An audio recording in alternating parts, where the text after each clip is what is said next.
Selamat pagi mahasiswa, hari ini kita melanjutkan kelas material teknik dasar untuk topik uji tarik atau tensile ties. Perlu diketahui sekali lagi bahwa materi yang diberikan di sini adalah level dasar yang cukup saya kira untuk mahasiswa teknik mesin, sipil, teknik kimia atau teknik industri. Sedangkan untuk level advance nanti semoga kita bisa buatkan videonya.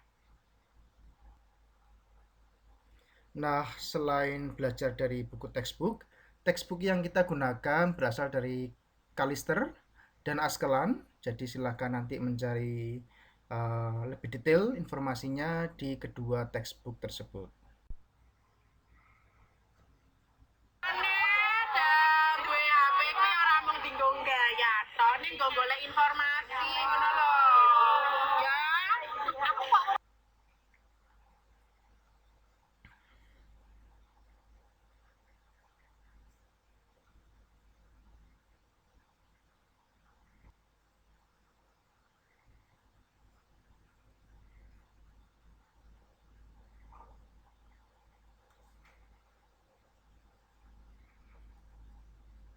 Nah, untuk mata kuliah lainnya juga tersedia di channel ini, baik termodinamika 2, analisa metode numerik, teknik pengelasan, tribologi, dinamika, ekologi industri, manajemen perawatan, atau ekonomi teknik. Semoga kita semua punya kesempatan untuk membahas tema-tema dari mata kuliah lainnya. Seperti yang kita bahas di video sebelumnya, ada beberapa sifat mekanik yang penting untuk kita ketahui. Yang sebelah kiri adalah bahasa Inggrisnya, yang kemudian yang kanan adalah bahasa Indonesianya. Tolong gunakan terjemahan ini, karena kalau kita masukkan terjemahan di Google nanti akan memberikan hasil yang bermacam-macam. Strength kita terjemahkan kekuatan, stiffness kita terjemahkan kekakuan, hardness adalah kekerasan, ductility adalah keuletan, toughness adalah ketangguhan yang berhubungan lurus dengan kekuatan impact. Jadi kalau ketangguhan naik, biasanya kekuatan impactnya juga naik. Kemudian wear resistant, ketahanan terhadap gesek atau keausan. Fatigue adalah lelah dan creep adalah mulur. Ya, jadi di sebelah kanan adalah contoh bagaimana sifat mekanik ini diaplikasikan dalam desain engineering. Untuk melakukan pengujian sesuai dengan sifat mekanik, maka sebenarnya sederhana cara mengingatnya. Kalau strength itu kita uji dengan tensile test atau uji tarik yang akan kita bahas kali ini. Kemudian compression test untuk uji tekan, bending test uji bengkok, kemudian hardness test untuk kekerasan, impact test untuk beban impact atau beban kejut, kemudian uji lelah atau fatigue test untuk beban fatigue, dan uji mulur atau creep test untuk material yang kita aplikasikan di temperatur tinggi. Kita sudah belajar mengenai berbagai macam tes, seperti kita mengenal berbagai macam senjata. Kenapa? Karena tidak semua senjata kita gunakan di saat yang bersamaan. Seperti kemarin kita analogikan, pertempuran jarak jauh kita bisa menggunakan bazooka, senapan, baik untuk sniper atau lainnya, kemudian tank juga bisa kita gunakan, tetapi kita tidak bisa menggunakan tangan atau pisau untuk pertempuran jarak jauh. Sebaliknya untuk pertempuran jarak dekat, kita tidak bisa menggunakan bazooka, tank, atau senapan sniper, tetapi kita mengandalkan pisau, tongkat pemukul, atau keahlian bela diri menggunakan tangan dan kaki. Ya, demikian juga dengan pengujian mekanik. Tidak semua tes perlu kita lakukan untuk material. Jadi yang pertama harus kita lakukan adalah menganalisa material tersebut atau benda tersebut mengalami beban apa. Apakah beban fatigue? Kalau beban fatigue harus kita uji fatigue. Ya, apakah mengalami gesekan? Yang harus kita uji hardness dan sebagainya. Tetapi dari sekian banyak tes, tensile test ini paling banyak digunakan. Sekitar 70-80% material ini dites menggunakan tensile test atau uji tarik karena nanti kita akan belajar bagaimana uji tarik ini memberikan banyak sekali informasi yang kadang-kadang bisa memberikan gambaran tentang sifat lainnya seperti kekerasan dan kekuatan impact. Ya, nanti kita akan bahas. Sekali lagi kita perlu mempelajari berbagai jenis tes karena kita harus memilih tes yang digunakan itu sesuai. Kalau tidak sesuai hanya memberikan pemborosan biaya dan sumber daya, dan kalau tidak pas malah memberikan manfaat engineering yang salah.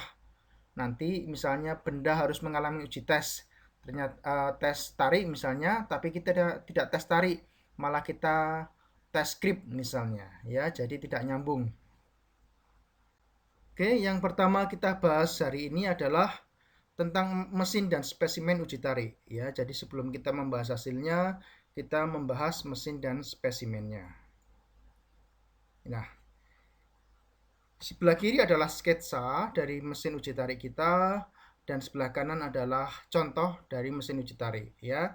Kita punya grips. Grips ini ada dua, di bawah dan di atas. Grips ini tujuannya adalah memegang spesimen. Jadi karena itu spesimen itu harus punya panjang tertentu, karena kalau panjangnya terlalu pendek, ya, nanti tidak bisa dipegang oleh grips saat melakukan uji tarik, ya. Yang grips bawah atau bagian yang bawah ini adalah stationary, jadi dia diam, tidak bergerak, sedangkan yang bergerak adalah bagian atas, ya, moving crosshead ini diam kemudian ditarik ke atas, ya.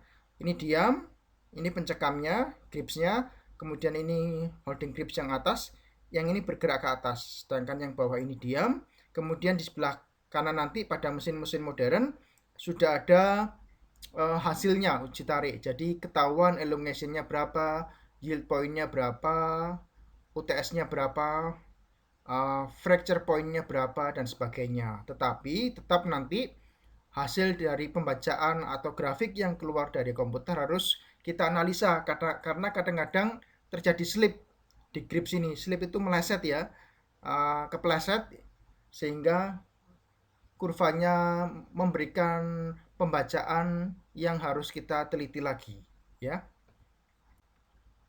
Nah, ini adalah contoh proses uji tarik yang bagian bawah diam menahan, kemudian bagian atas bergerak menarik ke atas, ya. Materialnya putus di tengah. Nah, ini mengalami proses necking sebelum putus, ya. Nah, ini putus, ini necking, berarti apa? Ada sedikit keuletan. Nanti kita akan belajar jenis-jenis patahan yang muncul di pengujian uji tarik, ya. Putus berarti apa? Material terpisah minimal menjadi dua bagian, bisa tiga, karena proses necking ini bisa terjadi di banyak tempat, ya.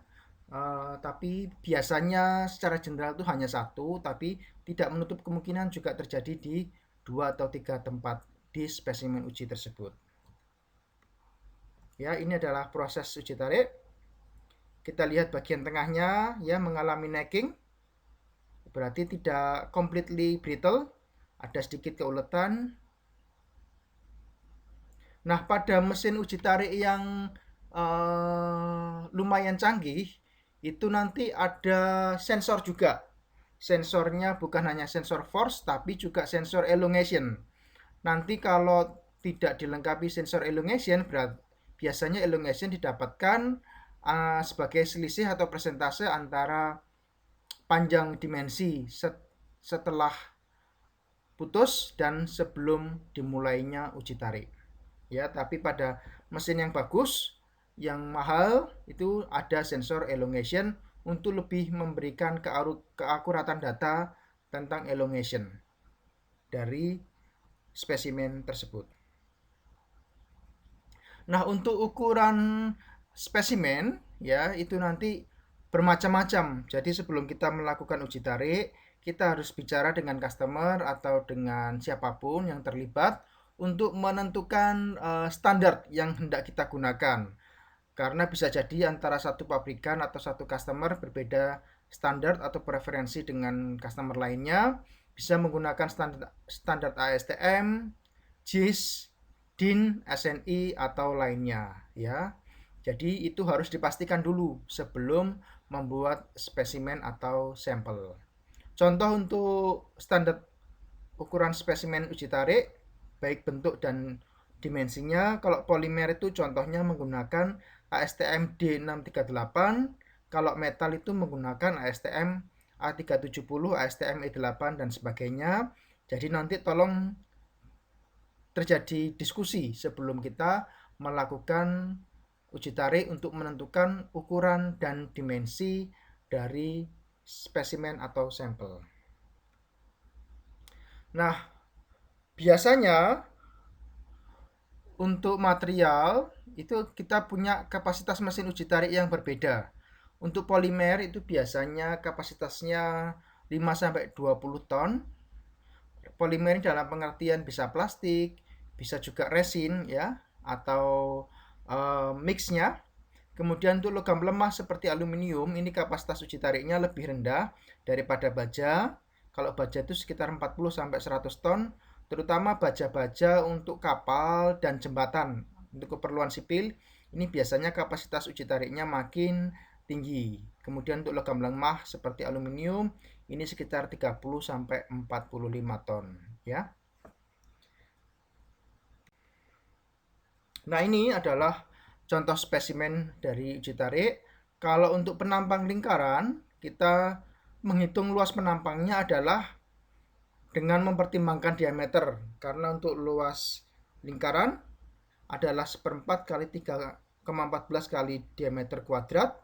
Kemudian kalau penampangnya berbentuk persegi panjang seperti yang bawah ini, maka luas penampang atau A adalah lebar, ya ini lebar dan kali tebal. Jadi misalnya di sini kita mempunyai cara penghitungan yang berbeda. Kenapa A0 harus dihitung? Karena nanti kita akan membuat stres. Stres itu apa? Stres adalah force dibagi luas area.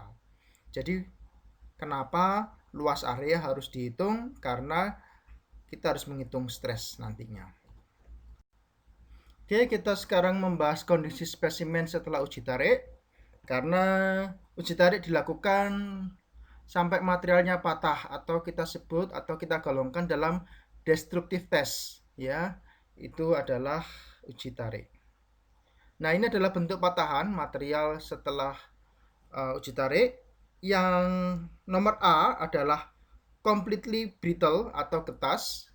Kemudian yang kanan adalah completely ductile dan yang di tengah adalah di antara brittle dan ductile ya. Jadi kalau ductile ini bentuknya patahannya benar-benar runcing seperti peluru.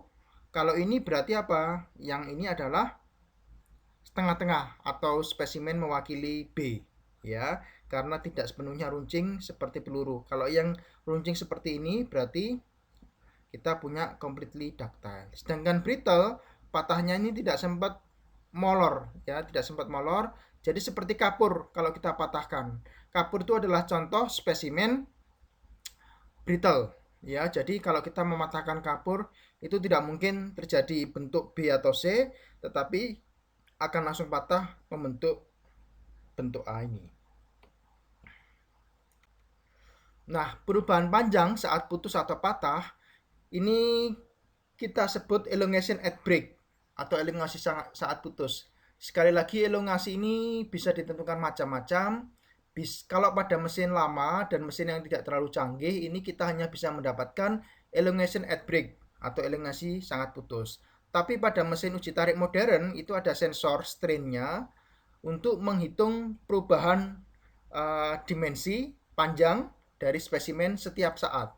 Ya, jadi kalau pada mesin lama ini hanya pada saat putus, tapi kalau pada mesin baru atau yang lebih canggih ini dihitungnya bukan hanya saat break atau putus, tapi setiap saat. Itu perbedaannya.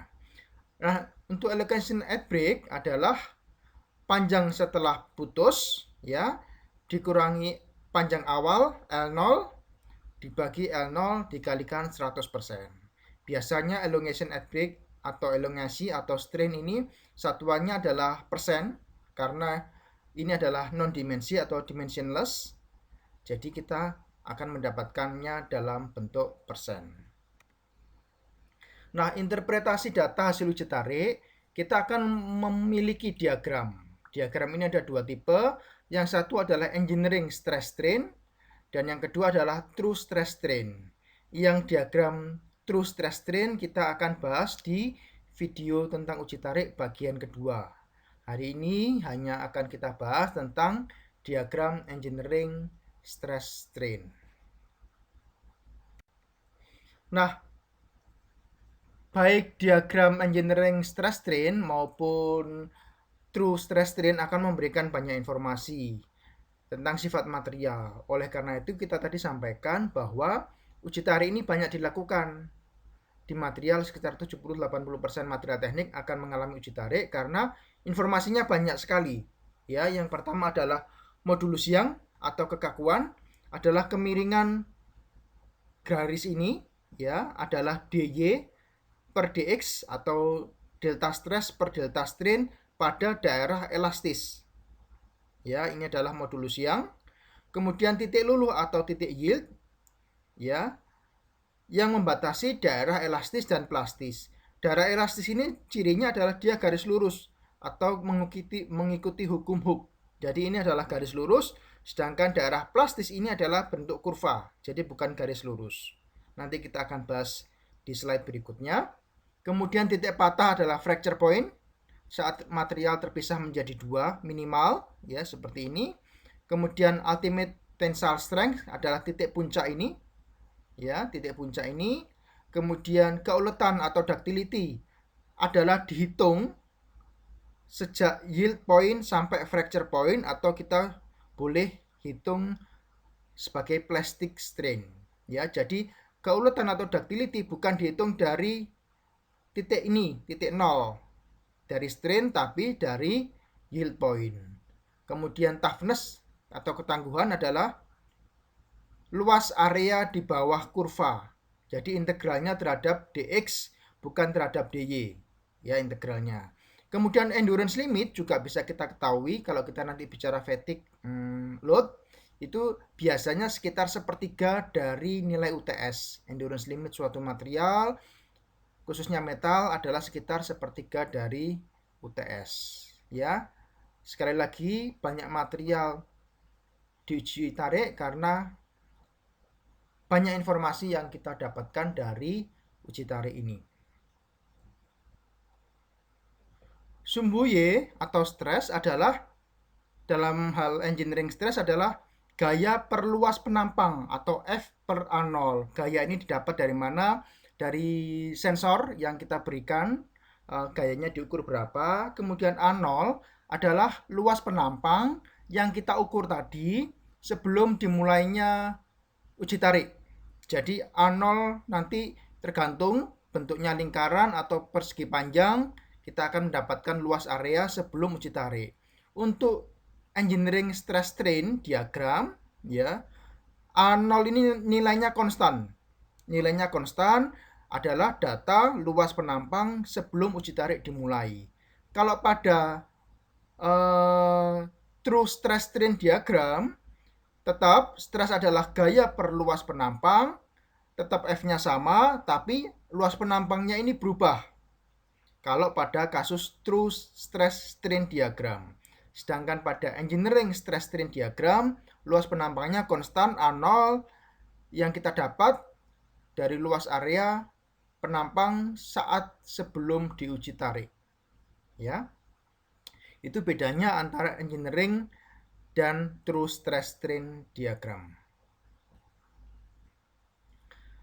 Nah, kita tahu bahwa muncul yield point atau titik luluh memisahkan daerah antara daerah elastis dan plastis. Jadi sebelum yield point adalah elastis, kita kemarin sudah bicara apa itu deformasi elastis di video sebelumnya.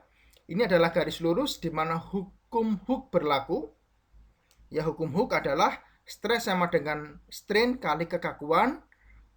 Kekakuan itu adalah modulus Young itu sendiri. Ya, semakin tegak kurva, misalnya seperti ini, maka material memiliki modulus Young atau kekakuan yang lebih tinggi. Kemudian ductility dihitung setelah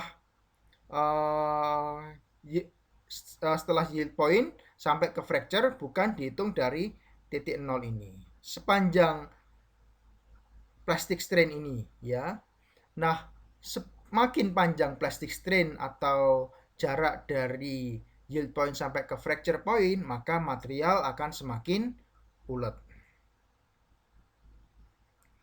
Hukum Hooke berlaku ya, di mana stres adalah modulus Young kali strain, dan hukum Hooke hanya berlaku di daerah elastis, tidak berlaku di daerah plastis. Kemudian strain hardening, ya, strain hardening terjadi antara yield point dan UTS ini, daerah ini, ya. Kemudian necking terjadi antara UTS dan fracture point yang daerah kanan ini. Sekali lagi, yang kiri adalah strain hardening. Kita sudah bicara apa itu strain hardening, termasuk melibatkan Frank Reed mechanism di video sebelumnya, tolong dilihat di channel ini. Kemudian necking terjadi di sebelah kanan ini antara UTS dan fracture point.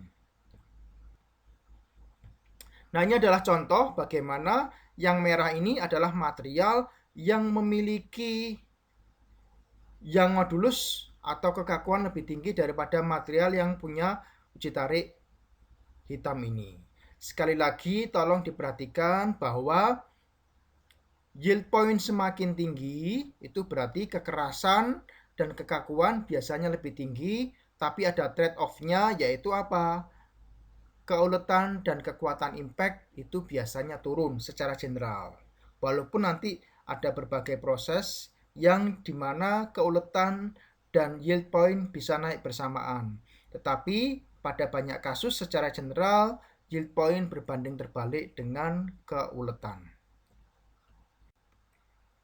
Oke, luas area di bawah grafik ini adalah identik dengan kekuatan impact, atau kita sebut luas area ini adalah toughness. Ya, toughness. Jadi kalau elongation-nya makin panjang ke sini misalnya, maka luas areanya juga akan makin panjang karena luas areanya kan integral dx. Maka pada material yang punya kekuatan impact tinggi atau toughness tinggi, biasanya material tersebut lebih ulet, ya, lebih ductile. Karena kalau materialnya ductile, luas area di bawah kurvanya juga akan makin tinggi. Endurance limit untuk fatigue load ya adalah sepertiga dari UTS. Ini adalah poin B adalah UTS, ultimate tensile strength.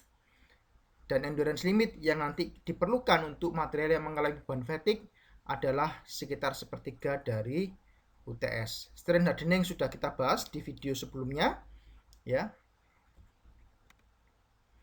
Oke, nah pertanyaannya untuk menentukan yield strength itu orang bisa memilih titik merah dan titik biru, ya, dimana kedua nilai ini bisa berbeda secara signifikan. Sehingga apa? Akan muncul beda persepsi saat menentukan yield point. Untuk mengatasi ini, maka kita memberikan offset, biasanya 0,2% atau 0,002. Ya, kita ambil titik 0,2%. Bagaimana mengambilnya? Kalau kita tahu elongation-nya berapa saat putus, maka per sentimeter gambar akan kita bisa kalkulasi kalau mau dapat 0,2% di mana. Oke, kita dapat 0,2%, tarik garis sejajar dengan modulus Young yang ini sampai memotong kurva, dan inilah yang kita sebut dengan yield strength. Jadi kalau pada kasus ini bisa muncul banyak persepsi antara yang biru atau yang merah, tapi kalau sudah menggunakan metode ini tidak akan muncul beda persepsi atau beda angka untuk menentukan yield strength. Oke, necking terjadi saat benda kerja melewati UTS sampai ke fracture point. Sedangkan pada daerah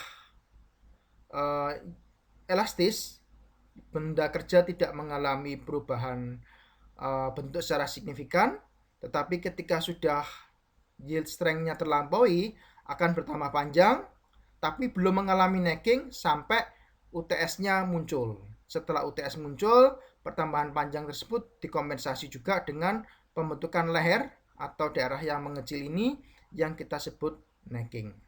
Ya, ini bedanya antara deformasi yang terjadi antara yield point sampai UTS dan deformasi pada benda kerja yang terjadi antara UTS dan fracture point. Oke. Sekali lagi, necking hanya terjadi di daerah antara UTS dan fracture point. Mulana Yuneng Sragapa maca berita saka internet ya ra. Dadi niki lek dijamong nyambung. Oke, sampai jumpa di video mengenai uji tarik bagian kedua. Kita akan membahas lebih detail apa itu strain hardening. Kemudian kita juga akan membahas tentang true stress strain diagram atau diagram true stress yang merupakan hasil pembacaan dari uji tarik.